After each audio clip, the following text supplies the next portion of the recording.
All right, welcome everyone this evening to this special meeting of the Sustainable Communities Scrutiny Panel. I think we'll just jump into things straight away. I know there's a lot to get through, and this meeting will be slightly different to the ones we've done previously. So if I can just jump straight in with apologies for this meeting. So I know we've had one from Jill Manley, and so Councillor Slavek Svinsky is here, and I believe. Apologies from Anthony Fairclough and Victoria Wilson and Sam MacArthur and Clara Dressel as a subbing. Brilliant. Thank you very much. Are there any declarations of interest? No? Fantastic. And everyone should have received the minutes from the last meeting. Are they agreed? Agreed? Right, fantastic. So just as we have a meeting also in 10 days' time, we're not going to be going through the performance monitoring or action log this meeting, just as we do have a lot to get through this evening. And so I'll move straight into the main topic of discussion today, which is looking at the options for the waste contracts as we move into the next couple of years. So just to frame the discussion, we're kind of taking this, looking at this. Well, first we'll be hearing from Natasha and our officers about how we got to this place and some of this things they took into account when they were making their recommendations, making their inquiries into what would be the best way forward. And then we'll take the discussion in sort of 3 phases. So one will be looking at the review as a whole, basically how it began. So looking at how the review is put together, the considerations and the choices put forward to scrutinize. We'll then be moving on to looking at how the council determined the best value solutions for these. So how the council carried out its analysis of the 4 options that are put before us and the metrics they used. And then we'll move on to the recommended service delivery models. So what the council recommended as the choice, as their preferred choice, and looking at the financial implications, the workforce and things like that. But just before, and then finally, sorry, we'll have an opportunity for recommendations from the panel. So we'll take that all in one go at the end. And just also to clear up something about what is exempt and isn't. I know there's papers circulated late last week. They included looking at the consultation. So just to be clear, so everything in the consultation is we can freely able to discuss. The only thing we're avoiding today is looking at specific figures and financial issues, particularly with many specific numbers.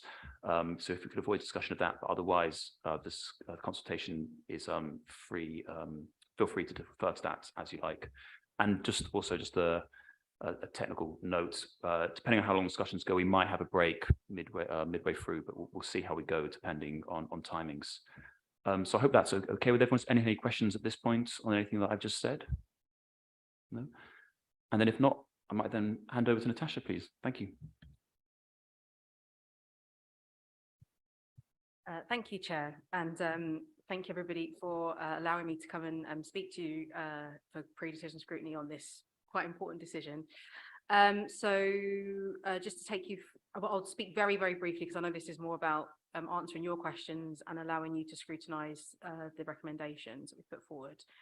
But just to kind of recap, since we made the decision to end our current contract with Veolia in 2025, there's been 2 work streams that we've progressed. So firstly, we launched our resident consultation into the future of the services to get feedback about how people are feeling and maybe what we need to do next. And then we began to look at various options about how the future service would be delivered. So this paper just focuses on the delivery model, not the spec. That's the second phase of this, because once we decide what kind of delivery model we want, that's when we start looking at the detail of the specification and the contract.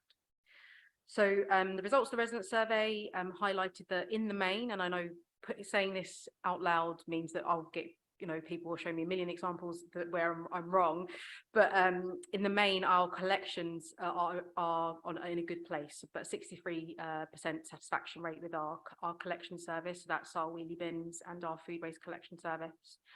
And if we think about things like our recycling rate being the 7th highest in London, and the fact that we benefited from having resilience of a commercial partner through things like COVID and the driver shortage, you can see that actually this part of the service isn't broken. So why would you want to meddle too much with it? It's doing what we want it to do.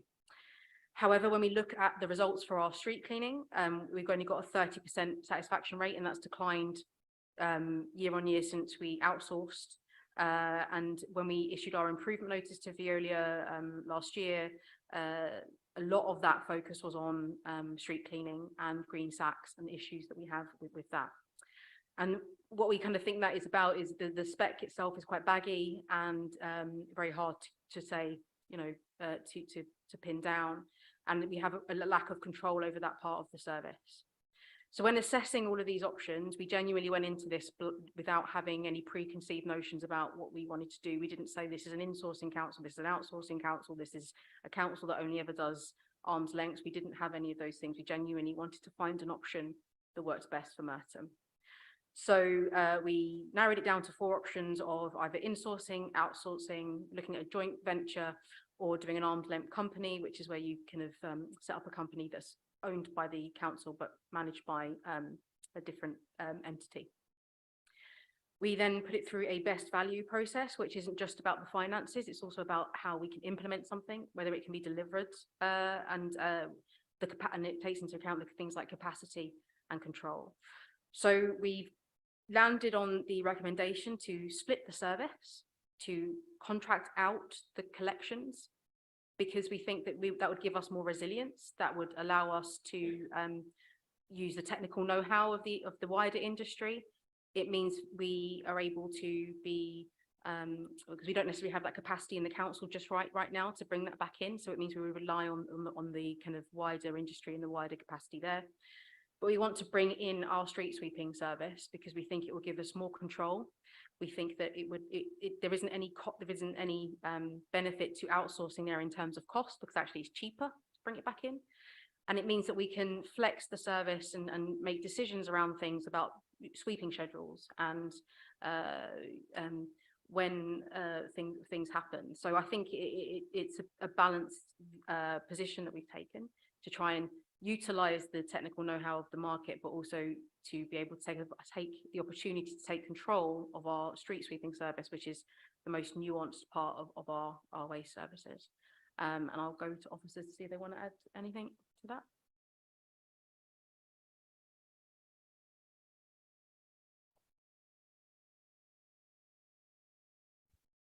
Thank you very much. I think the cabinet member is succinctly give a summary to the elements that we considered during the review, and we'd be more than happy to answer any further detailed questions. Thank you. Brilliant. Thank you very much.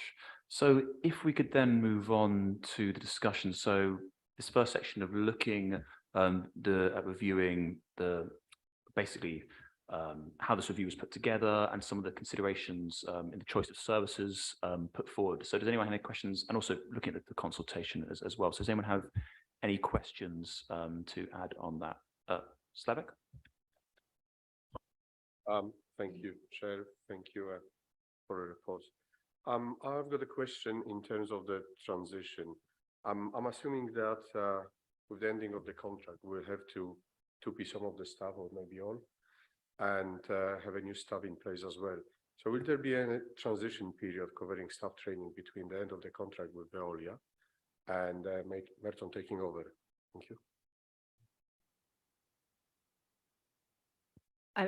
The transition is a really important and big question. We've got about 18 months really to kind of get this right. So we are going to have to look at how we have a team looking at the transition and a team looking at BAU. The practicalities of that, though, I'd like to defer to the officers just so that they can give you a bit more detail on what that will look like. But it is something that is a risk to us because we need to make sure that we keep the improvements that we've made to our service on the road, but also look forward and make these developments for the next phase of this. Thank you, Chair. It is a very interesting question, and since October, when we made a decision not to extend the contract, officers have been preparing and discussing with the service provider Veolia about this transitional period. So, and it entails many different parts. One being a very good and robust exit plan with Veolia, we'll probably start that process probably 10 months, 12 to 10 months from the end date. And we'll have a succession of exit meetings and develop an exit plan to transition as smoothly as possible. We'll also have to, in any guise, whatever model we chose, or we do choose, we would have to set up a mobilization team of officers to do that, to enable that smooth mobilization. A lot of that happens in the background in terms of the service model itself with the frontline staff. That actually happens from Friday night transitioning to Monday morning. And it's a very quick and high-paced activity.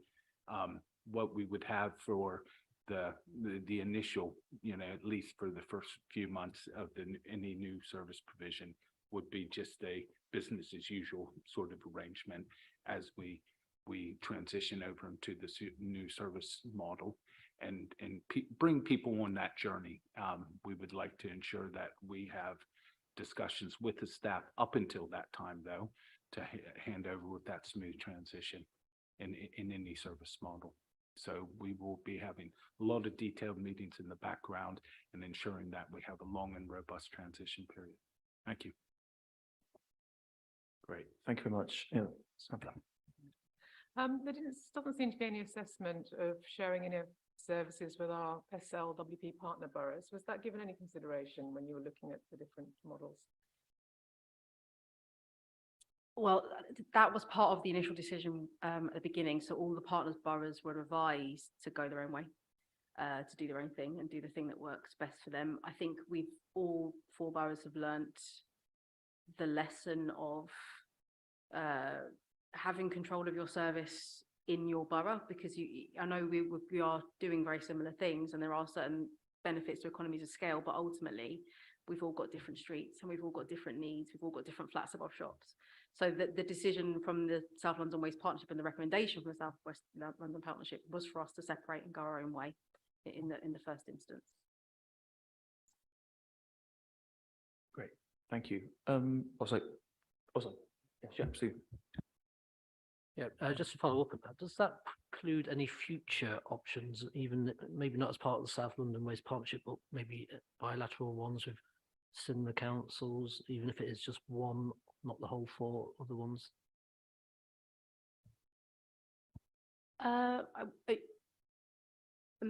We're going our own way right now for this. I can't rule out anything in the future. I don't know what will happen after we've done this procurement exercise, but right now we are going it alone, as are all the other boroughs.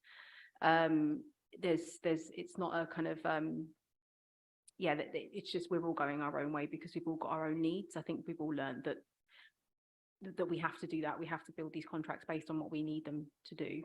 But in a few years' time, I don't know how the future will lend to us and what benefits that will give us. We'll still be working together in terms of bulking and haulage. We'll still be working together in terms of those disposal contracts, because that does provide us with financial benefit to work together on those things. And we share kind of the sorting areas and things like that across the partnerships. That helps us bulk and haul our waste.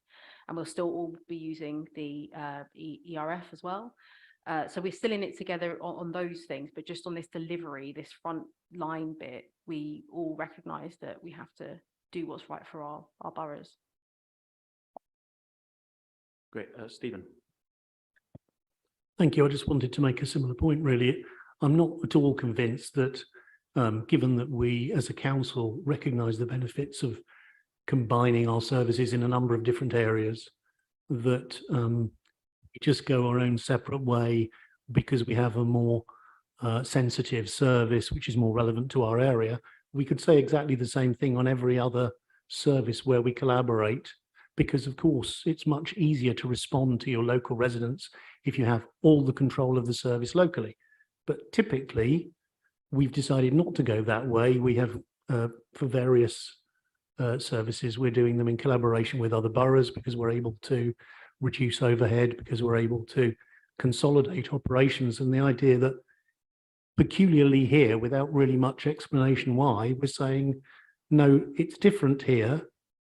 I appreciate that we can get closer to what our residents really want, but there's normally a cost to that, and that's why we decided not to do it in other areas. Specifically, there's a question which I wondered about, was that for Formula 3 and Formula 4, in other words, one's a joint venture and one's a separately owned business. I wondered, could joint ventures be other councils, which has been asked already, but could joint ventures not be with other organisations? And I would repeat the question that has already been asked. I think it's a fair question, and it's definitely something we've considered. On the South London Waste Partnership, firstly, I think it would be wrong for us not to learn the lesson here. Where it does work for us to be in partnership, we're still in partnership. So that bulking, haulage, getting those economies of scale and working across those borders, we are still doing that because there's benefits to it. Where it's not working is where we're stopping, because that's not working. And on the JV and the arm's length, so in the report, I won't talk about the specific figures, but you'll see that it's cheaper, if we're talking about cost, to bring it in-house. That's the cheapest option, but we can't deliver it because we don't have the technical capacity in the council to do it. The most expensive option is to outsource because of profit margins and things like that. And when we do a JV, those things still are in play. When we do an arm's length, we have to set up a directorship and we have to set up a whole, like any business. So you're a business owner, you understand what that entails. So in a way, we're creating another level of bureaucracy and expense, when actually we could just do that part of the service ourselves and save the cost on it. So I completely understand your your drive to try and find where we can make those economies of scale and save money, but unfortunately in this combination it doesn't save money. Talking about money, there's a few questions I have around the cost, etc. So we were told, sorry, no, we were told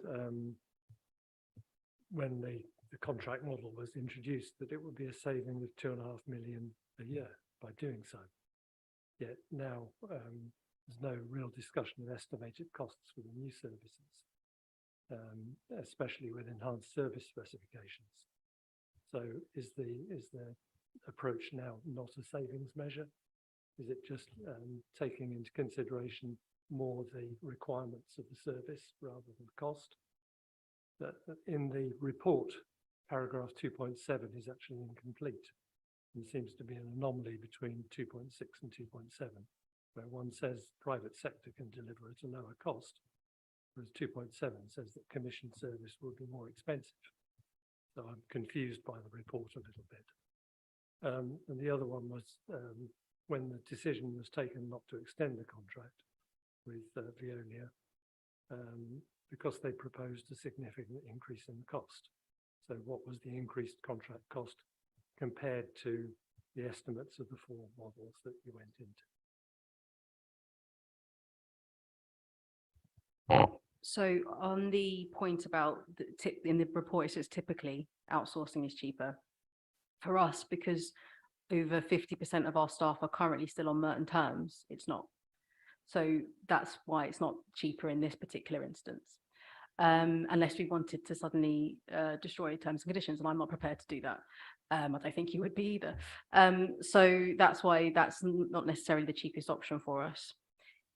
And I don't think anyone's ever denied that the original kind of position was to try and save money. At the time, we were looking at austerity, or you have to find savings wherever you can, and it made sense at the time to try and save as much money as we possibly could by going into partnership and delivering the service as we have. Now, what we've got out of that is recycling that's actually working and saving us money.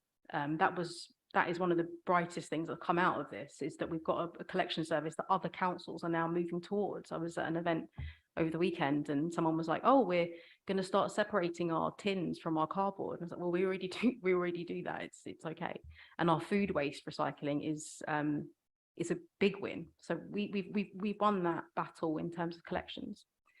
Where it hasn't worked and where those savings have had not had a negative impact on the service is on street sweeping, because it's more about boots on the ground, and it's more intensive. It's more about labour and it's less about machinery. What were your other questions? Sorry, what was the last one?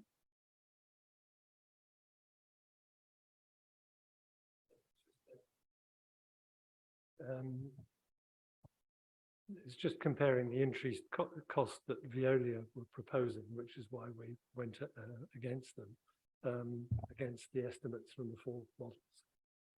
So the 4 models are based on BAU, so that we could compare it to that. So that's without us doing any, so we could compare apples with apples rather than what would an enhanced service would look like. Was it a 30% increase, Veolia was saying? I'll double check with the officers. I think it was a 30% increase, just to stand still, not to improve anything to extend the current contract. Now, we have compared BAU across these models so that we can see if we did nothing, but we had to do something else, we had to do a different model, it would mean that we'd be able to understand what that looks like. The second phase of this is where the costs may go up because we want to do different things with the spec, or we want to put more resource into certain areas. But that's the second part of this process. Do officers want to add anything to? Sorry, I've been asked what BAU means, business as usual. I've been hanging around with the officers far too long. Cool. Do any officers want to add anything to that? Or are you okay? I think conceptually, in terms of the business, and Councillor Mercer raises a good point about, working together and many different things. It's a very intricate business, and as Councillor Irons was detailing, the way we currently work within the South London Waste Partnership, if you think of it like a county council in the district council, the county council functions where you have the disposal activities and the larger volume issues in terms of in processing. That works really well. Collectively together, us, the 4 authorities, we have a really good pool of those materials. It gives us a big market share where we can draw efficiencies in the marketplace. If you think from a district council perspective, where you do the localized services, such as the collections and the street cleansing operations, what's really volatile within that is the resources. So if you're joined with another partnering authority, for example, and a couple drivers go on holiday and you don't have enough drivers and a couple vehicles are broken down, all of a sudden you could be potentially impacting thousands of residents. The impact is, an average collection round is about 1,250 properties. If that vehicle didn't go out and you didn't have enough resource to back that vehicle up, that's a sizable impact to your community. And that's day in, day out, because of the nature of this being always on. And that's another reason why the joint venture or LATCO model, they don't seem to be as productive in this model, because it isn't about going out and finding additional commercial activity to lower your base revenue costs, because your resource profile is always maximized, always utilized. They're working very efficiently all the time. You have a very slimmed down model. Any increase in business requires a large investment in fleet vehicles and personnel so you don't take away from the baseline business. So that's a large investment. And soon you would find yourself not actually in that model, you'd find yourself almost in the private sector model if you were getting larger business. So that's why it's not advantageous to necessarily go down the LATCO or joint venture model. And we have done a lot of interviews with local authorities that have been in those relationships to try to understand their arm's length company.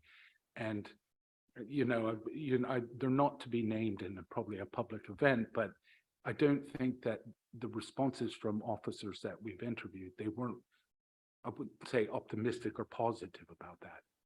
And it wasn't a panacea that was fixing the localized issues.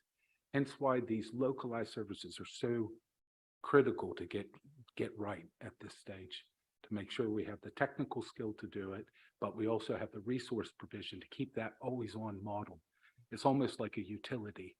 People expect it to be delivered all the time with that consistency. And hence, we put a lot of that rigor into the model when we did our assessments. Thank you. Thanks very much. Caroline.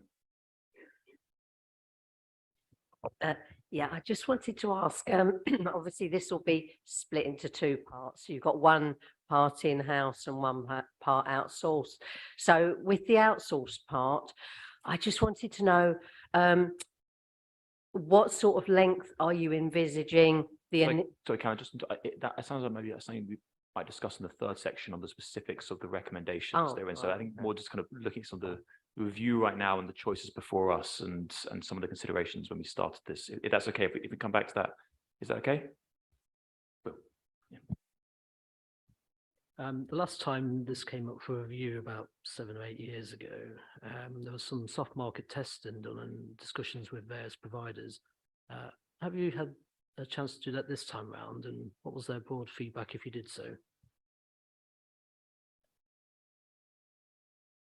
I'll go to the officers to answer that. Obviously, I wouldn't have been in those conversations myself. I think though it's a good time to highlight that yes, if the market isn't interested, then we'll have to review what we want to do. That's out of all of these models, every single one of them comes with some kind of risk, and for this one, it's making sure that the market's interested in delivering this for us. So I'll go to the officers. Thank you, Councillor Holden. And Chair, we did soft market testing with officers and through other officers within the South London Waste Partnership. They were invited to soft market open days, where we interviewed 4 of the primary larger providers across the UK and even the world in respect to waste management solutions. I would always caveat a soft market testing day is a day for them to also show their wares. So it's quite a positive thing, and it's a can-do sort of day because they potentially would want the attraction of that business. We asked a load of detailed questions in regards to the current state of the business, what the potential would be for example, environmental solutions on decarbonization of fleet. But we also asked technical questions in respect to the models that we were looking at. So disaggregating waste and recycling services from street cleansing services for that point, are they still viable if they were separate, and which they've confirmed that they're viable commercial models. So we did a full range of soft market testing with those providers. Let's see if Mr. Baker would like to add anything. Just thanks very much, John. Just to add, yes, certainly as officers, as part of the partnership, those were very robust sessions with the market providers. Certainly the overwhelming feedback, particularly around waste collection, that as a standalone service, this is certainly a Merton-sized operation would be of interest to the open market. So we're confident that by taking away the street cleansing function, what's left is still a sizable commercial opportunity for the market to tender and create that competitive dialogue that we so desperately need to drive down those prices, albeit that the financial cost won't be the main driver here. Obviously, it will be a significant consideration, but also the quality of services. The external market can bring the quality that we so desire, along with the financial implications that go with it. But for a waste collection service only, there is a market appetite. Great, thank you very much. Is it still on the review section? Yeah, great. Sorry, hi. Picking up what you said about the 30% the earlier increase, and in 5.6 there's an estimated 25.8% cost increase. Is that on the base now or the base after the earlier increase? So you say 5.6? Yes. So let me just double check which one it is, but I think I know the answer. Oh no, so this is just our current costs. This is just current. So if we were to do nothing, it would still cost us more money, basically. Right. No matter what happens, that's due to inflation, due to other pressures in the market, not making as much money from the recycling market and that sort of thing. So whatever would happen, this would need some growth. Okay, so it's not above the Veolia as it is now. Yeah, it's our Okay. BAU, as our business as usual. Okay.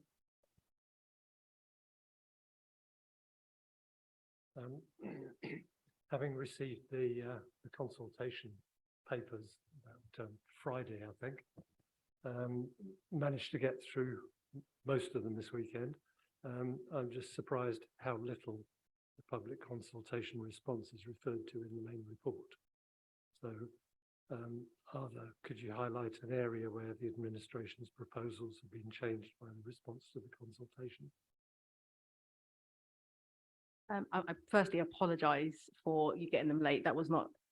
You should have got them when the paper went out, and it was just an administrative error, so I apologise for that.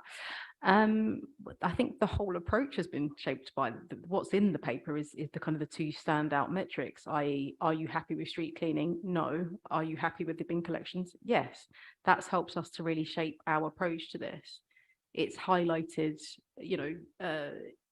what's been the sore points. It's backed up just the kind of member inquiries and complaints that we've received. So I think it has entirely shaped our approach. As I said, we went into this not with any preconceived notion of what we wanted to do. And so once we got those results back, it really did help kind of sharpen, right, well, if we want to control the street cleaning, if we want to be able to do that, what is the mechanism that we need? What's the delivery model that we need? And given that we weren't saving a massive amount of money by outsourcing, it just made sense to then take that bit back. And it's the bit that we can deliver, and it doesn't take us having to do a lot of heavy lifting. And there's also things around flats above shops and stuff we've already discussed at this panel, but it did really we did some specific analysis on those residents, and it's definitely galvanized our efforts to improve that service, and that's something that we're about to do very soon, to change the collection frequency of that service for those residents. So I think it really has shaped everything. Great, thank you. Any final questions on the review section? Yeah. Right, I have got one more. Given that a lot of it is going to come down to enhanced specifications, but those weren't included in the best value modelling, are you concerned at all that when you decide on a model, if the enhancements haven't been taken into consideration before that might change what the outcome would be? So you're looking at things in an abstract, but you're not looking at the enhancements that you're going to bring in later in the best value modelling. Do you see what I'm saying? So the enhancements. I think I understand what you're saying. So because we haven't done the spec exercise yet, will that change what the best value would be? I'd say I don't think that's a risk to us, because the only way we could firstly do the exercise to work out is the best model, so we're comparing like for like, it was to do the approach that we had, which was take BA business as usual and compare that against the different models. So once we start doing the spec, that would be on top of a higher base cost and a higher base effort, regardless of whichever one. If we picked, say, outsourcing, for example, we would just be ratcheting up the cost on that.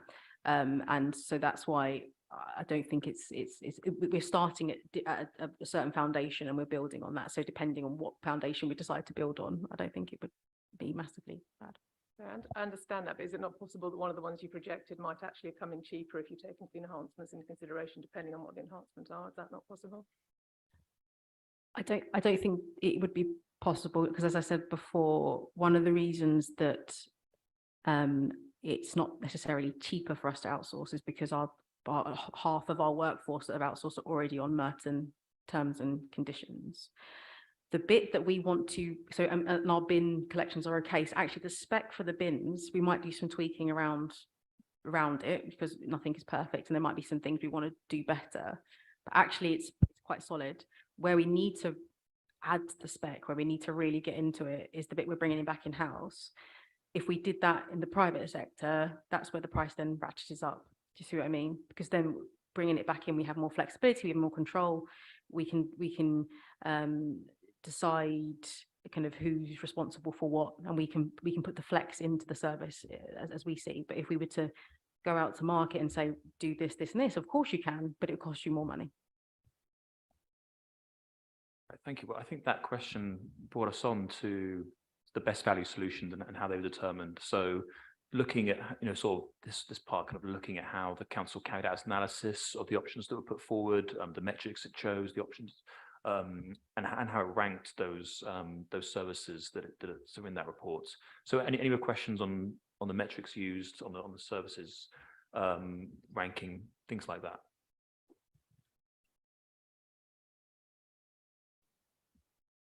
And if there's none, then Stephen.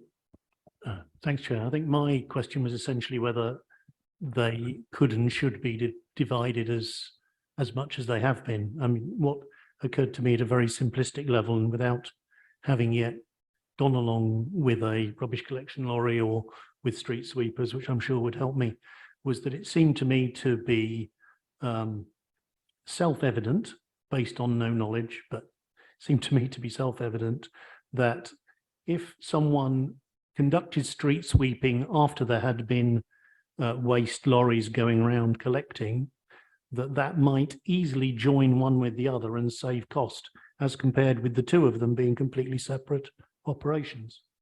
And so therefore I did wonder whether we mightn't at least consider whether there was still savings to be had if we gave people the opportunity to do street cleansing as an add-on to their waste collection services. I think there's definitely something in having a backup plan, but I don't think it will be based on cost, because the cost would be more expensive to outsource. So if you go through the paper, we don't talk about specific figures because of commercial confidentiality, but outsourcing would be the most expensive option. So if we are to ask people to make that bid, I think it would be if we suddenly got down the road and realized we couldn't deliver an in-house service, to have that costed in the back of our minds, I think is helpful. But I don't think that having a backup plan is to save money, because, as I said, because our terms are good, it wouldn't necessarily save us money. And when you have to then add in the profit margin, it doesn't save us money. It's like, from what I understand, the recycling market isn't what it used to be, and that's how these companies used to be able to make money. And it's not that anymore. We're living in a different world than we are 8 years ago, so we have to react to what's happening now.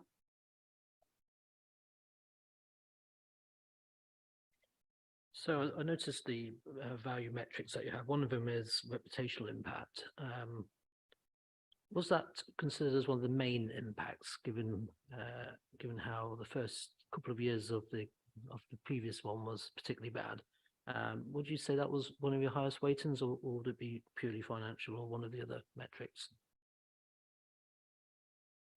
I don't remember the specific weighting, so maybe an officer can tell me specific. You can see it's 2.5. Of course, it's a concern, because I mean, you've got an inbox, I've got an inbox, everybody in this room has an inbox that's full of complaints. And as a council that's got a focus and an ambition to build on civic pride in this borough, that starts on our streets. So of course, reputational impact is something that needed to be considered. So that's the good thing about a best value model, is that you're not just looking at, okay, what's cheapest. You're looking at what will help us deliver on our priorities. And my priority is to deliver a waste service that keeps Merton clean, but also tackles the environmental challenges that we have and that responds to what our residents need. So yeah, reputational considerations, of course, are important, and that's why they're factored into the model. Do any officers want to comment, John? Thank you, Chair.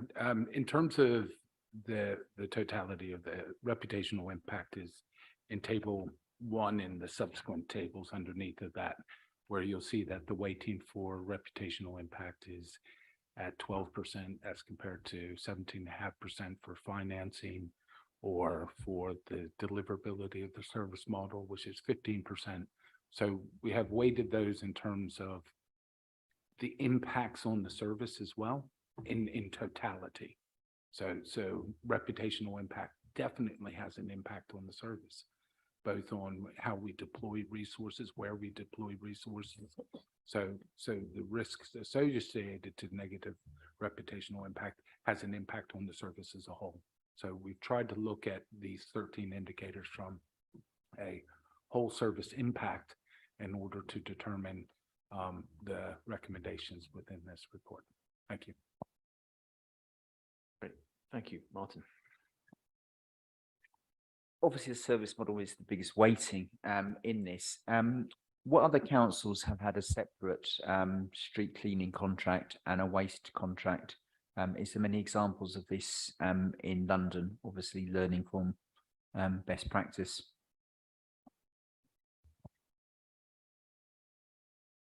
I think I'm going to have to go to officers to answer that specifically, but we have avoided, there's one council that has been quoted a lot during this, but I won't name them. One council that had various different contractors doing various bits of work, and that didn't work. They had, I think, they also had at one point 4 different arm's length companies working together, and that turned into a bit of a bun fight on the streets. So we've avoided having various contractors compete for different bits of work so that we don't end up having to deal with any kind of contractual problems between various contractors, because that would be a bit of a mess. Thank you. It's a very interesting question. And I think the particulars of that isn't necessarily a DSO option versus a commissioned out or service provider led option. It's about the disaggregation of the two services, and do they effectively work? And there's many places across London. I think Wandsworth, our neighbor to the north, has 2 different service providers. Richmond has 2 different service providers. So this is a replicable thing which has been done industry wide in terms of not having street cleansing totally linked with waste collection and recycling services. And I think the future is also something that we're considering, and you have that in the metrics in terms of the adaptability of the service model, and you also have model opportunity, because where we are with the climate change emergency, what the future looks like in terms of, we talk about recycling percentage, but we should be transitioning to low carbon solutions. What does your waste service look like, and how are your residents performing from a carbon perspective, not just a recycling target value? Our industry will be adapting rapidly in that area, or should be, to address the climate change emergency, whereas street cleansing won't adapt in that function. So there's one is going in a certain direction, and the other will have its primary function in there. So looking at those 2 models, I think there is some replicatable models across London where that has worked. Thank you. Follow up on the deliverability on the mobilisation service model for the direct service option. It seems to be significantly higher than the others. How can you be so sure of that? Sorry, so was that again? Which was that? On the direct service operations one, Table 2. Table 2, the deliverability for mobilisation and service model seems to be, much higher than the other models. So how can we be quite sure that we can actually deliver that, given past performance? I suppose because we control it. That's in our gift to decide how we mobilise. I think though, by mobilising one part of the service, not both, so we're mobilising the bit that isn't about the heavy equipment and isn't about the workshop, it's about the boots on the ground. By focusing on mobilising that and getting that right, that's why we think we can do it. I would have concerns if we just brought everything back in and over the next 18 months suddenly had to try and buy all the vans and sort of the workshop and do that. So this kind of hybrid that we've landed on is taking control of the street cleaning because we think we can deliver it, because it's not about the technical know-how, it's just about mobilizing the resource, And the bit that we need technical support with, the bit that's the heavy lifting, the bit that would be helpful to have a wider industry knowledge, we're hoping to have support from the private sector. So that's why I think we can deliver on it. Following up on the question about the weightings, etc., is it right that the weightings were the same for both waste and recycling and for street cleaning? Because I believe the requirement was for greater adaptability on the street cleaning side as one of the key drivers. So I'm just wondering whether the weightings should be the same for both in the analysis.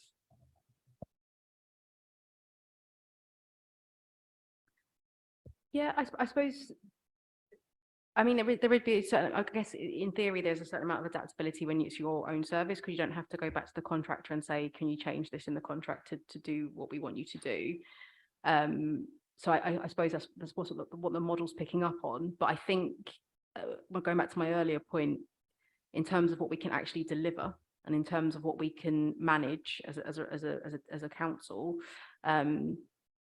focusing on street cleaning, that's the bit that we need to be more adaptable, because as the officers have said, stuff that's going to come out of the environment bill, we don't quite know what the service might be. We're going to need to have support from the industry around what kind of producer responsibility and around what that does to our recycling rates, where people are told to go and recycle things. But where we need, so working with a contractor on that and having those resources is really helpful. But having maximum flexibility for our street cleaning to sweep streets after there's been collections, not before, to go out after events, and to not have that be something that's an additional service but part of the core service. That's what makes it more adaptable. And I understand that. But what I was saying is that if the adaptability of the street cleaning is the most important factor, shouldn't the weighting in the analysis be higher? I don't know if an officer wants to suggest why it's not. Thank you very much. I think there is a widespread in terms of the weightings associated with it. For example, the adaptability before that is the deliverability, and that's, I mean, if you look at the combined weighting for the deliverability, it's actually quite high, because one, which is the mobilization period, which is the initial 12 to 18 months from post April 2025. So that's quite an extensive period, but we have to get it right during that time. That's why there is a significant weighting to that, as well as the future deliverability of that successive model. The adaptability in what we do, we need to be responsive, but we only have certain financial envelopes to be responsive. There isn't going to be radical shifts in terms of the adaptability of these models. They need to be adaptable, and hence why you have a lower weighting. The deliverability is much more key, because the majority of the functions that we undertake are statutory functions, and they have a regularity to those functions.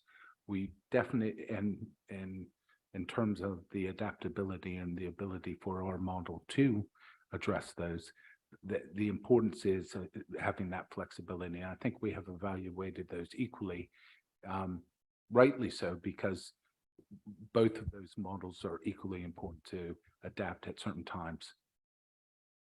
Thank you. Great. Thanks, John. Steve. Sorry, can I just support my colleague's question? It seems to me that we've arrived somewhere, perhaps as a result of this assessment so far, but we're saying there's different considerations apply to the two parts of the service. There's a different direction of travel in terms of, for example, the environment and sustainability we need to think about for waste, and there's different issues for street cleaning. So that's why we're thinking about approaching them completely differently in terms of the way that we contract them. And yet the weighting we've got on considering them is exactly the same. It's very difficult to say these are different sorts of services and we're going to approach them differently, and yet at the same time say the same weighting should apply to both of them. Surely they're either very similar or they're quite different, in which case, if they're quite different, they should have different weighting on what's important about them. Natasha, do you want to come out? Or John, do you know? I think you're right that in one way, but in one way they are quite similar. They're nuanced.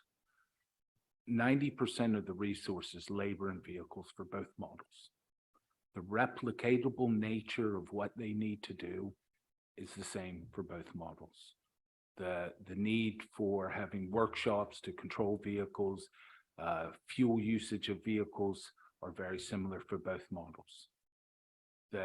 What changes is in terms of the waste and recycling services is more led by national government and the responsiveness that we need to be to the industry and legislation. And then also the additional part of that is then connecting what you've picked up, so either waste or recycling, within disposal technologies to manage that. That's a bit nuanced as compared to street cleansing services, where it's more about a general collection and cleanliness of our neighborhoods and communities. And that's where it's a bit different. It becomes a bit more nuanced. How do we react to local fly tipping incidents? How do we respond to residential roads versus high streets or transport interchanges? Those are the nuanced bits within it. And those are the adaptability measures that we as technical officers measured against in terms of that. So they are the same, but they are nuanced differently. And I think that it's an interesting point you raised, but I don't think it should change the model radically. Thank you. Sorry, and just also you compare it to the commissioned one. So if you go to the commissioned one, it's a very similar mod. It does the same thing, but so the same kind of similarity is the same kind of deliverability and flexibility. It's the same thing in that model, but it comes out lower because it's a different way of doing it. So we're not comparing them with each other. So that you're not comparing insourcing with insourcing. You're comparing insourcing against commissioning out to see what's the best thing. So perhaps I hope that makes more sense. If you go back and compare it to the commission service, you can see where it suddenly becomes a bit more difficult, and that's why and those are the things that are different. Do you see what I mean? Charlie, do you want to come? Charlie was. I was just going to add, I think they're very valid points in terms of the design and the weightings applied within the matrix. I think from an officer's perspective, we didn't want to preempt the outcome of each of the delivery models for each of those services. So we wanted a generic one-size-fits-all matrix that would compare like for like, apples for apples, and the outcome was the outcome. We didn't want to preempt even, the resident survey outcome and then adapt a model that addressed one element of the feedback. We wanted a straightforward, open and transparent matrix, and the outcome was the outcome. And then now, obviously, does that support and enhance and underpin the foundation work that was done through the residents consultation? Yes, it does. But it was important as officers that we compared both services against the same set of criteria, against the same weightings. If I may, I think that's entirely right, but that's the reason why you've got the same questions asked against every single model. Yeah. But the question is not whether you ask the same questions on every single model. The question is whether for different parts of the service, in other words, street cleansing as opposed to waste, you should have different priorities. So, for example, if adaptability, as my colleague said, if adaptability is the most important issue, it should be, for example, a weighting of 20% for street cleansing, and then you go through all the different service options equally so that you're comparing them with the same standard, but you don't apply 20% to the waste because that's not, adaptability is not the issue. So what I'm saying is, I think it's a very good point that's been made, is that if there's different factors which we need to prioritize with the two different services, we should be considering different weighting, that's all. Natasha, can I bring you in? No, and I agree, but you have to, when you're looking at the columns, you're comparing the same service with the same service. So the deliverability and of an in-house service, in theory, is easier because we control it. But then when you compare that with a commissioned service, you compare that with the commission service, you'll see that the mobilisation and deliverability there is higher, because we can on that half of the service, because you can see that we can rely on those expertise. So perhaps the way it's laid out isn't helpful, because you're not comparing the same model with the same model. You've got to compare them against each other, and that's how it works out. Great. John, we want to come in there, or you? No, I think Councillor Aaron's covered it, and going back to the point Councillor Holden raised in terms of the delivery model, it was interesting that, yes, the in-house model had scored higher in terms of the deliverability. However, it scored lower in terms of the initial deliverability during the mobilization phase, because that would be more complex to set up than just going into a commission service. Commission service scored higher during that phase, because we were measuring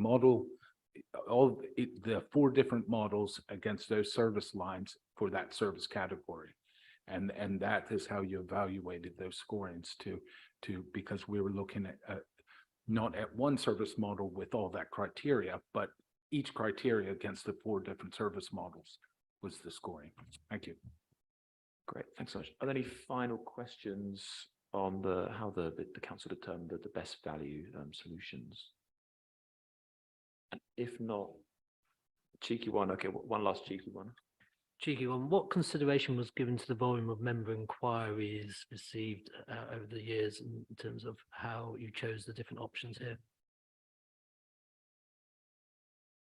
Well, I mean, that's why reputation is in the model, as you said earlier on. That is what that's what covers that. The fact, and as I said in my answer to that original question, I have an inbox, you have an inbox. We've all been at the coal face of what's happened here, and that's why it was part of the scoring.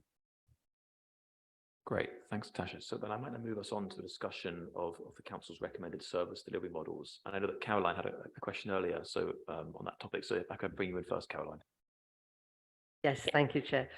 Yes, most of us on this committee, we're all new councillors in our first term, apart from 3 of you. So this is a really exciting project for us, because it's probably the first thing that we're going to be in right from the very start, from the word go. So we're going to be able to monitor and track it all the way through from the start.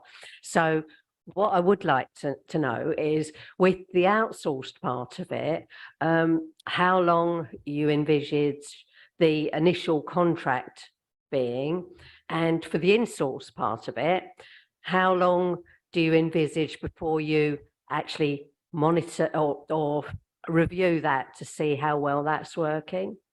Thank you.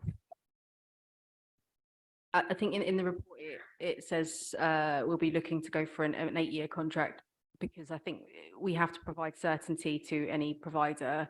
I think we'd still have a 4-year break clause, just as we have with this current provider.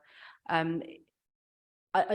know that we've had issues around the current terms, but I think going into this with the lessons that we've learned and trying to provide certainty to any provider that comes on board, I think is a fair request from to the market. In terms of the in-house service, well, we're getting to build this from the ground up. So as far as I'm concerned, we monitor from day one, and I think that having the input of members into what goes into that monitoring and what comes out of it would be really helpful, because it will be coming to this panel, it will be coming to the people here, and we've all tried to make head and tail of the metrics that are in the current provision, and I think we'd just like to be happy for people to be completely clear on what's expected. So yeah, from day one for the in-house service, I would expect us to have some robust monitoring in place. John? Thank you very much, and that's correct. And I think the purpose with the waste and recycling services is a huge capital investment in vehicles and fleet, and the write-off period for those. So the operational period typically of those vehicles is around the 8-year mark. We also have to be very mindful of the decarbonization that needs to be supported through that. and who is best placed to do that.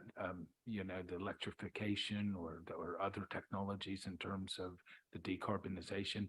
It's a huge expensive investment, and a very important one to make sure that we transition during that period, and we need that technical input and expertise as well. In terms of the in-house model, and we've discussed this with the cabinet member through this development, you know, we've put a lot of priority in ensuring that we have, pardon me, an effective client team to manage both a commission service as well as an in-house model. It's to ensure that we have a robust client team, and it doesn't just assume itself as that they're one of the family and they can, you know, we can be lackadaisical with those outturns. We will definitely have a robust client team to manage those outputs that are coming from even the in-house model to make sure that we're getting that service delivery. We'll be writing a specification, so it won't just be, you know, just kind of an open book to just kind of go out and clean things. We'll have detailed specifications as if we had a service provider to make sure our in-house model is delivering on the things that need to be delivered day in, day out. Thank you. Thanks so much. Any question? How will the two streams working together be monitored if you have one in-house and one outsourced? And because both services obviously link together, for instance, street sweeping after bin collections, and how are you going to, deliver quality control, and how are you going to review it? I think it just as we've just said previously, the ambition would be to have the same robust metrics for both parts of the service. But I would like members' input into what those metrics are, so that we can, so that we're transparent and we know that. I'd like us to be transparent about what's required from each side of the service to you know, to the maximum that we can without breaching commercial confidentiality, of course. But as what we would do is to have robust client monitoring and the same set of standards for both sides of the service. So it isn't that sort of, oh, well, it's in source, but it doesn't matter. It does matter, because there's nowhere to hide. It's our service. It's got our name on it and it needs to work. So yeah, we need a good, strong client management team. We're not, you know, when we first outsourced, we outsourced that part of the service too, the monitoring. We have brought that back in. We're doing that bit now. So we've got a really good setup for our client team, which is based on data, and I see a dashboard once a week that looks at the inspections that are going on the streets. So it's just about building on those things that we've already got, and making them even more robust, and making sure that we're all comfortable with how that inspection regime goes on. Talking about that, is there, could you just enlighten us as to the process of putting that specification together for the both services, and how we're going to be involved in future? So the spec is part 2. So once we know what we're doing and we know what we're looking at what model we've agreed on, the spec is part 2. We're going through line by line what could be added into the service, and looking at the costs of that. I would welcome the opportunity for members to input into that when we've got the kind of financial envelope about what we can afford, looking at what we're kind of looking to prioritize. I'd love to get your thoughts on that, and happy to bring that back here for further investigation.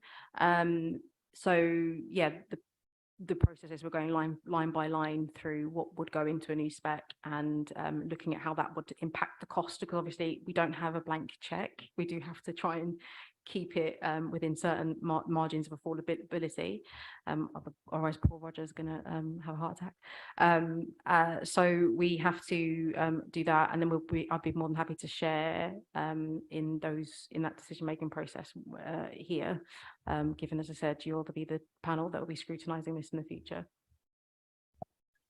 Great, thank you. Stephen. Thanks, Chair. So first, very quick one. I think Councillor Hines is saying that if, for example, we want to talk about exactly what waste might be collected, that would be the subject matter of a subsequent discussion. When you say what waste, do you mean what waste streams? So you thinking about anything in particular? I'm thinking about soft plastics and when I might discuss that with you. I mean, I'm happy to discuss it now, because the answer to that, and very good question, and everybody wants to get rid of their soft plastics, is that the government's environment bill is still going through at the moment, and we don't know how much of the producer responsibility stuff is going to impact on what we collect.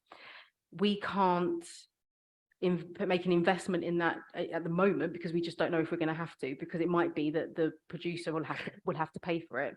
So I think it would be wise for us to understand the outcomes of that legislation, how we respond to it, before we make any kind of, I'm going to start giving everyone extra wheelie bins that we can take away. It would be a significant investment for us to take that waste stream, because we can't just send it to the other places that we have. You'd have to send it off somewhere else. And at the moment, taking it to a supermarket and those places that you have reduces a lot of contamination and that sort of thing. And they can afford to take it away to specific recycling plants. But yeah, so I think we're going to need to know what the legislation is before we adapt to that, because it could have either no impact on our service or a profound impact on our service. We're just not quite sure what is going to happen yet. So on that basis, is that something that you'll want to come back to us with once you've got the answer to the question from central government? Yeah, once we know what's happening, if we have to make any amendments in that space, absolutely, we could bring it back here and have a discussion about it. I think that would be fine. Thank you. The second part of the question, apologies, Chair, if it's the wrong timing, but given we know the problems, I think Councillor Irons referred to some of them, of the interface between different services, particularly, it happens in the rail industry, it happens in all sorts of industries where we've got multiple parties who want to put the blame on someone else.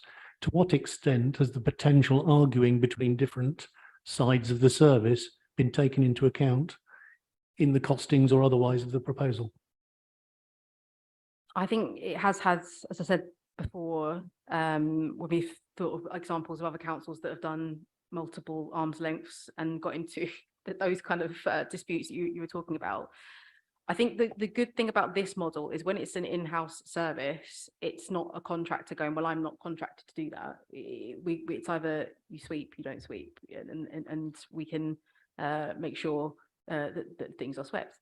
We can be very robust in our spec to the waste collectors, though, because we don't want them just to go, well, we're just going to leave rubbish all over the streets then because someone else is going to do it. We will have to be, when we're talking about that client monitoring team, when we're talking about those inspections, they'll have to be following the trucks to monitor what's coming off the back of them and what's left behind. And we're going to have to shape our client monitoring team to manage that relationship between both sides. And that's the kind of work we'll be doing over the next 18 months. So are we calculating for extra resource to go into our monitoring team, given that interface that needs to be managed? Well, there would have to be some kind of divisional look at the division and look at where the resources are. We're in the process of getting a new director, and he'll have some views on what needs to happen with the structure of the team.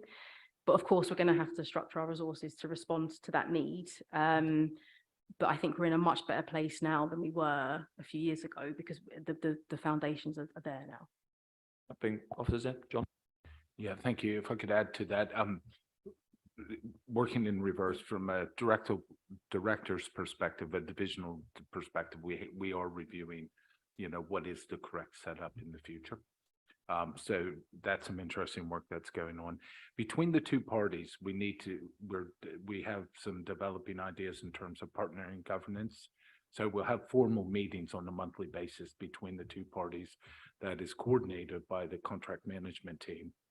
So we'll have the two parties governed by the contract management team to make sure that there is effective dialogue, and that needs to be a monthly minuted meeting on a proactive basis. And then from stepping back from that, we will be developing with the specification on both sides what those requirements are, where we have had issue or conflict in those interfaces, to ensure that we have those nuanced things detailed. Because then we say, well, that's what it said. Look, I have a book and it says, this is a responsible party and this is what we need to monitor.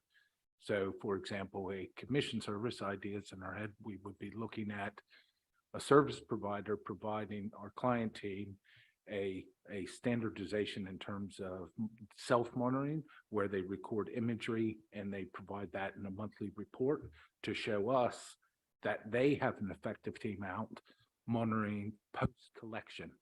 Because in our resident survey, one of the main issues from a collection perspective, they don't put our boxes back. So how do we tackle that? So we'll build something nuanced in the specifications that says thou shall make sure that you put boxes back, and also have an evidence-based process to demonstrate to us that you're monitoring that.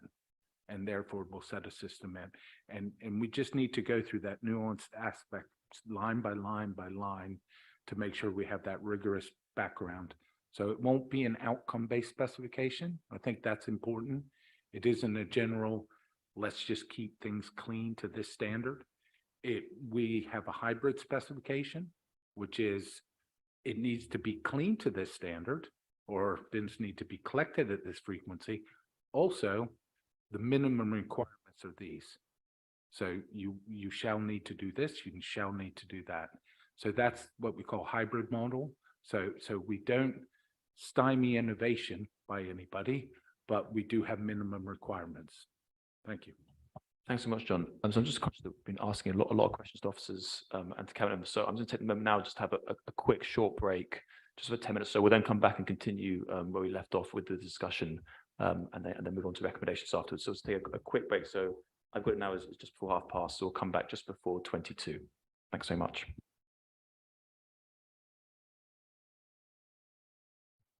Brilliant. Thanks everyone for bearing with us then. So we're just returning to our discussion on the recommended service delivery models. So is any other further questions on the council's choices? If we go to Caroline first. Yes, thank you, Chair. I just wanted to ask how it would be monitored. Is it going to be, are we going to be using Fix My Street still, or will there be some other way of monitoring where the actual trouble spots are? I'm going to say yes, because we need to keep Fix My Street after the fight we had to keep it. But I'm looking at officers nervously because I want to keep it very much. Thank you. Thank you, Chair. Yes, in terms of front facing from that perspective. So from a user's perspective, so we'll be utilizing that as the interface into our CRM system. And then we'll be looking at the back office IT system that will link into that. So it's like a hub and spoke model where it will go from Fix My Street into our corporate CRM. And then we'll have to think of the IT solution from a back office system perspective. So that will be the slabs and the cabs where they can do their recording out in the team. So there's a whole IT specification that officers are drafting and discussing with our internal IT department in order to make sure that we have the right solution in the future to do that recording and reporting. Thank you. Great, thanks so much. Dan, if I come to you next, please. I want to applaud the task for the report, and also for mandating that the terms and conditions for any future staff would have to be Merton's terms and conditions. I think that's a great step, regardless of the work of the Merton or the contracted out. What conversations have you had with trade unions about the options here, and how have they been involved? So the leader and I have met with Unison, and we're in the process of getting a meeting in with GMB, which are the two main unions on the contract, and we'll be more than happy to speak to any others that wish to contact us. Great, thanks so much. Dan? Yeah, with this hybrid approach with part commercialized and part in-house, how do you make sure the entire service is captured between the two of them and nothing falls down by the wayside? For example, the public rights of way in the last contract was missed off originally. amongst one or two other things. How can you make sure nothing gets missed out? By not missing out on the spec. I think we're not missing out public rights of way this time. But I don't like to use the word journey because it sounds too much like the X Factor, but we have been on a journey on this, and we've learned a lot, and we know what needs to go into this spec now, and we know what the pitfalls are. So we don't miss that out by making sure we have a very solid specification that covers the areas we need it to cover. As I said before, I'm happy to bring that here so that people can have a look at it and see if there are things we're missing and we haven't considered. Because, you know, that's the way we're going to build this service and make it keep Merton clean, is if everybody understands what it's here to do. Great, thank you. John, if you want to come in. If I could add to that, I think the primary focus of that question would be more related to the street cleansing services rather than the waste collection services, and hence the adaptability of the model as an in-house provision. Nothing is left for 8 years. It's something that you can address in the primary on that day, and then looking at your review periods. So that lends itself to that model in terms of the adaptability of the service to be able to do that. However, we do have a huge realm of data and a very detailed specification, and hence why we don't want an outcome-based specification. We want something with the minimum requirements, because it makes officers go through their due diligence as well, not just reliant on others, but us to go through it to make sure every I and T, as much as reasonably practicable, is delivered upon. Thank you. Great, thanks, John. There's a trial underway at the moment on bringing recycling closer to the residents. Will that be complete by the time the contract goes to tender? And which part of that operation will it be under? Will it be under the waste or under the street sweeping? Well, I think the pilot will be done by the time we get to 2025, so we'll understand what the cost of that is, and we'll understand where it needs to go. Currently, it's sitting with the waste collection team, because it's a recycling function basically, and the management of things like Garth Road would sit in that side of the business, because that's where all the kind of the heavy duty stuff is. But as I said, I think the pilot will be done by 2025, so we'll really understand what we need and what we can hope to achieve with it. John, did you want to comment on that? Okay. No, quite succinct. That's the response. Thank you.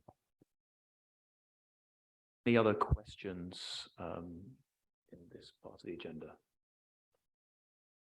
And if not, I'll then move on to recommendations. So are there any recommendations that people would like to pass or to suggest rather? I think the first one will be to follow up on the cabinet member's suggestion, which is before the contract goes out tendered, the specification should be, and sort of the review of the service, what gets put into what, should come back to this panel with more details at the time when we can have a look, make sure there are no gaps. So whether that can get scheduled in at an appropriate point before it goes out to tender. Let's bring Natasha just to comment. I think the main benefit of bringing it here would be for the street sweeping, which wouldn't be going out to tender. That would be here. We're under quite a tight deadline for the collection, because we need to get it to the GLA by a certain amount of time. So I don't know what we can practically do. I don't know if officers want to come in terms of what we can share and when. Thank you very much, Chair. So in terms of the specification, Councillor Hines is absolutely correct. There's two separate timelines that we need to be governed by. Certainly the requirements, if the cabinet decision is to outsource the waste collection, we do have to factor in a minimum of 57 days to the GLL on that specification. So that tight deadline is looming. So we would need something scheduled certainly within the next 4 to 6 weeks. Street cleansing, if the recommendation is to bring it in-house, then we've got an 18-month period to mobilise and develop those services. So certainly there's room to bring the street cleansing specification broken down into its constituent parts, with officer recommendations of how that specification looks and how that's developed away from the BAU model, the business as usual model, to the areas that officers are recommending an enhanced service. So certainly we can bring that element back to this group for scrutiny. Okay, so I mean so it sounds like that's a reasonable thing that we can it can be brought back on the street on the waste collection side. Something can be brought to scrutiny panel before, I assume, that before contracts are signed, or how soon to that effect? Certainly for the waste collection service, there'd be a number of key milestones that we need to go through. One, we will need to issue the specification and get that approved by the GLL. Then subject to the dialogue with the external market, there will be a process in which we would have to come back through Cabinet prior to the award of any contract, including the specification that's been delivered at an agreed cost through the tender process. So there's a number of key milestones that there's interjections that scrutiny could play a valued role. Great. And what kind of time, when do you think that timing might be? When could that be coming back to Cabinet and I guess to SUSCOMs at the same time? I think the most valid time to bring it back to this committee would be when we propose to issue it to the GLA. During that period, that because 99% of it will be statutory requirements that we have to do under because of the Environmental Protection Act or subsequent acts. So there won't be a lot of play with the waste and recycling service specification, but I think it is a good time for us to then look at it and see how it's formed, how it acts, because that will also be the form which the street cleansing service specification will be developed. So we'll be developing the waste and recycling one first because of the requirement to ensure that it has value and supports the London environment strategy. So that's why it has to go to the GLA to make sure it hits those conditions. So there is like a gatekeeping process with that. It'd be good for members to see it at that point. And then that lends itself also into the development of the future street cleansing service specification. It is quite a nuanced and dry subject area. So, I mean, it almost might not be the most dynamic committee meeting. So we're able to be flexible and operate how you would want it as a panel presented to you. But it is something that I would probably do it in that stage, and that allows officers to develop it in a short time period to meet those deadlines that we're required to do. Thank you. Great. So I mean, if it was something like the panel recommends that further details of the contract specification are brought back to a future sustainable communities meeting,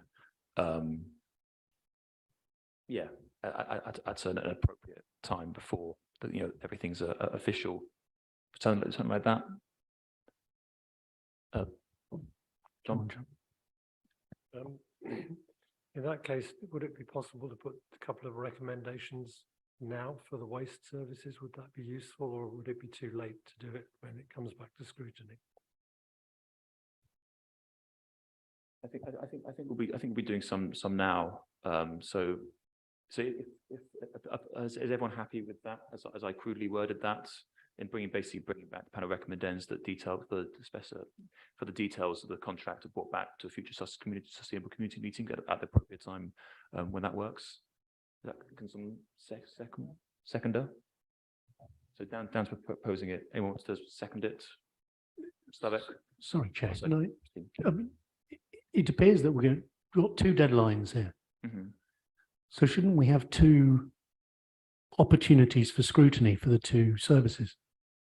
So rather than put it under the same heading and saying, surely in your recommendation, I would say that under each head, that we have an opportunity to scrutinize each service, each specification. yeah, I don't think there's anything excluding one or the other in that, but yeah, I'm happy with that amendment if everyone, if that's agreeable to you, Dan. Yeah. Okay, well, so if Dan and if Slavic's still happy to second it, I mean, do you want to just read out what you understand from that, Rosie, just so everyone's on the same page of what we're agreeing to?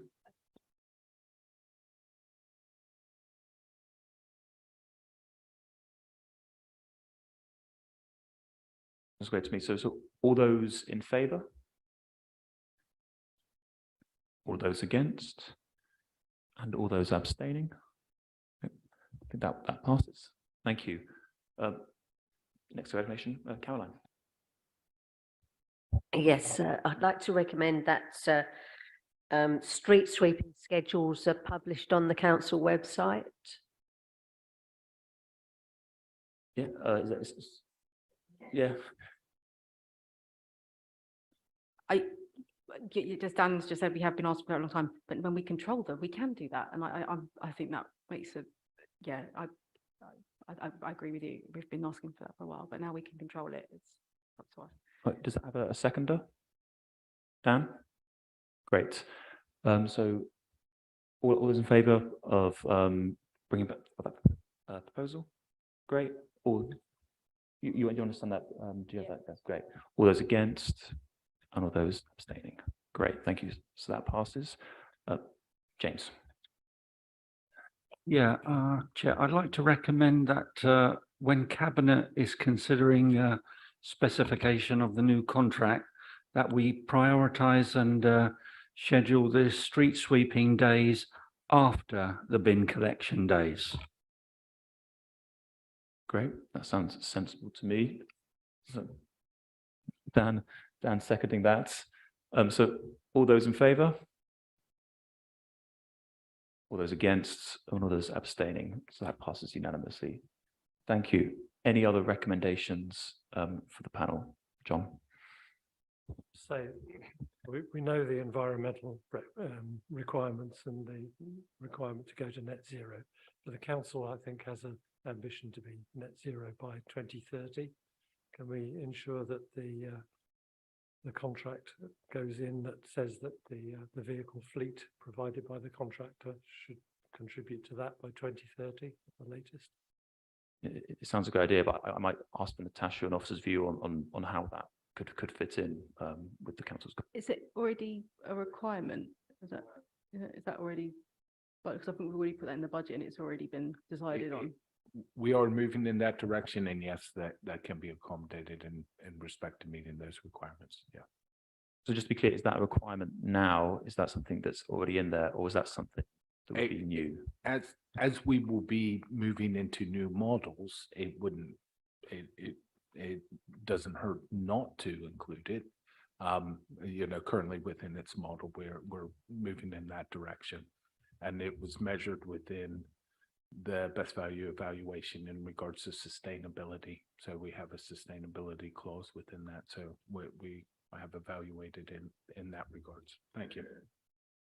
But would it be worth to say, I can't speak for everybody here. I mean, given that we've put the money aside for it and we're already, because that's what's in our capital programme and that's what's in the capital programme for adapting Garth Road. So we are planning to do that anyway. Is it worth saying to continue that work? Is that what we should be saying rather than starting afresh because that work's already underway?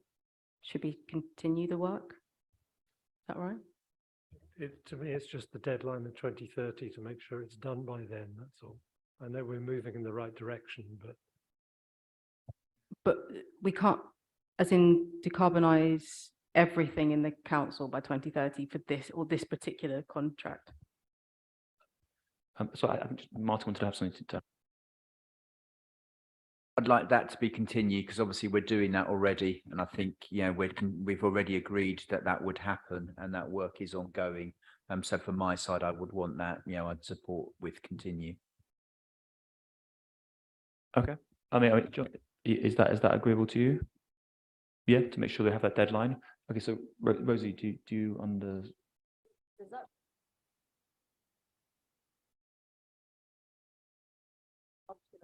Mm-hmm. Sure. Just to ensure that the contract agreed will state that the vehicle fleet needs to be carbon neutral by 2030. So it could be ensure that the workers continue to make sure that the fleet is net zero by 2030. Something like that. If That'd be good. if that works. That's fine. Natasha, you.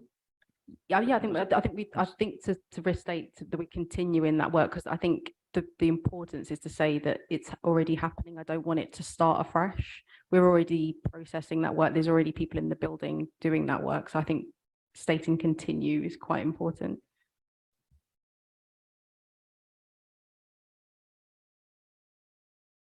Can you just repeat just one time what you have there?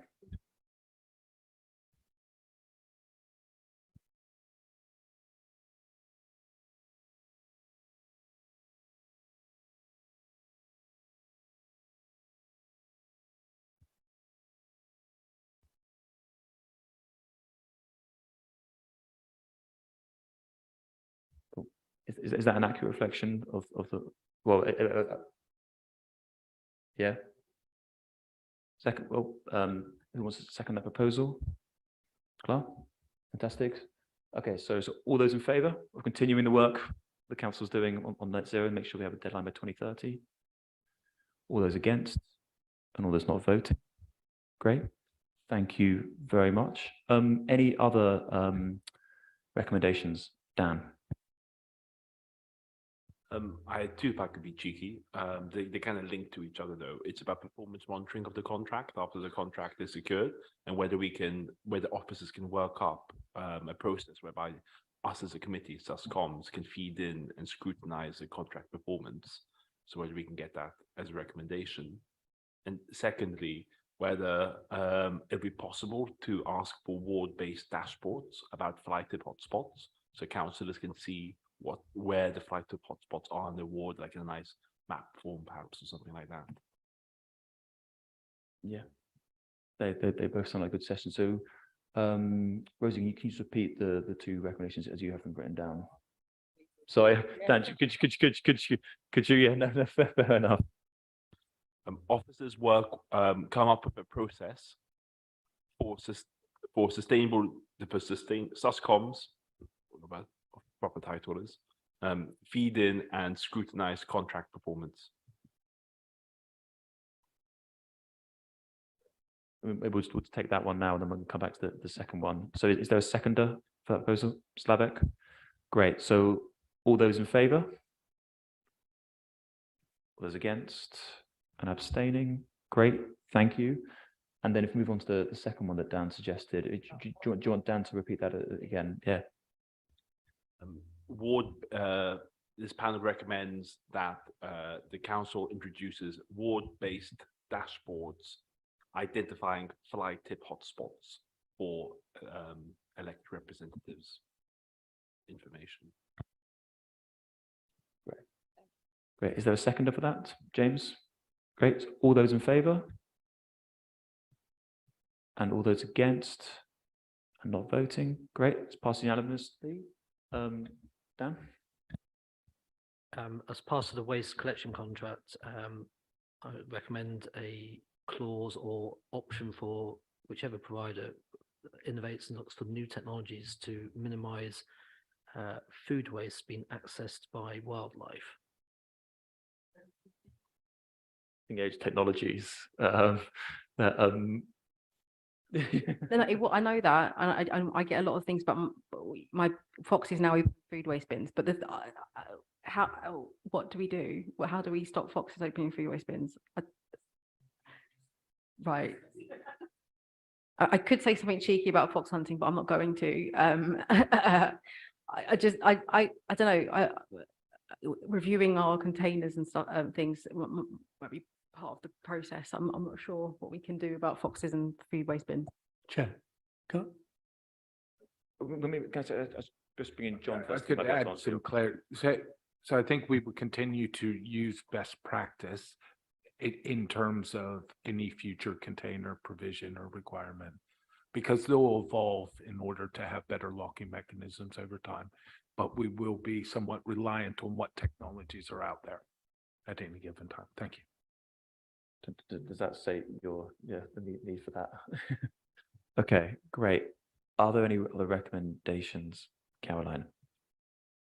Yes, I'd like to recommend that if we're taking on any new staff, presumably for the street cleaning, that opportunities are promoted to people with learning disabilities and with autism. I think that work happens with that at the moment. Actually, John, you're nodding your head. Maybe John or Charlie, even you could elaborate a bit on what that work looks like at the moment. So it's a very valid point, and certainly under the social value, we would look to that on the waste collection sides to see where that innovation comes in, and certainly there's social value options around employing not only long-term unemployed, but those specifically with learning difficulties. It does come with additional challenges in terms of the supervision and the management of those staff. It's done incredibly well at the moment. We do have a small team of 7 operatives, all that are previously registered with MenCap, that tupied over to Veolia on the street cleansing side. And if the decision is to bring the street cleansing in-house, then those staff would again tupie back into Merton, and we would continue offering the support and training and guidance and the duty of care to those members of the workforce. In terms of the service model, as Charlie outlined, we'd already have that support model to encourage that, and it's very productive. What we need to ensure is that we have, in some ways, a cap orientated to that, so we know what work outcomes that we can do in terms of, because of the efficiency model. I would just say that needs to be, it takes a specific resource and trained supervisors in order to go out and undertake those works, and it isn't a translatable skill necessarily to all the infrastructure. So it's really good for site-specific things such as car park cleansings, certain public rights-of-way where you have a start and a finish. It's in no traffic. So it depends on the areas that we're going to do. So it will have a capped or limited capacity in terms of that model, but it's something that we currently do and we would want to continue. Thank you. Again, is that one of the things that's whether continues to do, so continue that we do this, that the new service will continue to do this work? Yeah, it can either be that or Caroline, if that answers your question about kind of, about the concerns or proposal. Do you mean, would you like it to be a recommendation, or are you happy with the work that's going on right now? No, I'm happy with the work that's going on right now, and yeah, maybe if we could learn a bit more about it, that would be really good. Thank you. So you okay if it's not a recommendation, and we continue the work on that we're doing at the moment? Is that okay? Yeah, fantastic. John. This is a bit more of a question as well, but I understand from Clarion that they're going to put in underground waste bins in some of the newer blocks in Hyde Park Estate, and they're providing the vehicle or the funds to the vehicle to deal with that. Is there going to be any consideration of rolling that model out to any other new apartment blocks that are built as a requirement, and extending that even to areas where it's suitable for flats above shops? Again, I think we need to wait and see what happens with the environment bill, because that's really heavy infrastructure to invest in, and it's going to cost a lot of money. And if suddenly we don't know what we're supposed to be collecting and not collecting, I don't want to make that investment just yet. But now that we've got those vehicles in the borough, at least we know what it will take for that service. But I think at this point we need to work out what we're supposed to be collecting and what we're supposed to allow the producer to collect. Great, thanks. Does that answer your question? Okay, great. Stephen. Chair, given we've mentioned the environment bill a couple of times, I wonder if we might have a recommendation that the cabinet member comes back to SUSCOMs when she's got information on the environment bill and how that impacts on what we're going to be doing. Yeah, that seems like a smart recommendation. And Rosie, do you have that down as a cabinet member to come back after the publication of the, or? It's the Environment Bill, it's the Environment Act 2021. However, we're waiting for government to, and the Secretary of State to come out with their set targets and recommendations from that. So that will come through iterations over time. So the act is in act since 2021. However, the gripping outcomes from it, we're still waiting for as officers. Okay, so we shouldn't hold our breath. Natasha. I mean, Chair, I don't want to put recommendations in anyone's mouth. I could write to them and ask what the timeline is, and then we could send that response back to SUSCOMs, so that we can try and work backwards from there. Maybe if we could just, if you were able to just do that, and the recommendation could be for you to come back as in Stephen's initial run, and then that would be helpful, and maybe can clarifying that. So if we go with Stephen's initial recommendation of the cabinet member appearing once you have more government guidance, who'd like to? Dan. So all of those in favour? All those against? And those not voting? Passes unanimously. Thank you. Are there any final recommendations, Samantha? Hi, thanks. It's just obviously graffiti is a big problem at the moment. Could we have the removal of graffiti be included in the requirements for an in-house cleaning service? Again, I feel what's going on with that at the moment. So maybe Natasha or one of the officers, I could pass what we're doing with graffiti. When we right come, now. I think we need to look at the spec. When we come back and look at the spec, is the time to have that conversation. Because then we will be able to tell you how much that will cost and what that will, when and how we do that. There might be other ways of doing that service by contracting in somebody and just blitzing the borough over certain periods of time. So I think it would be best for us to come back when we're doing the spec with you to take you through that process and the costing of it. I think that will be brought back in some fashion. Yeah, yeah, definitely.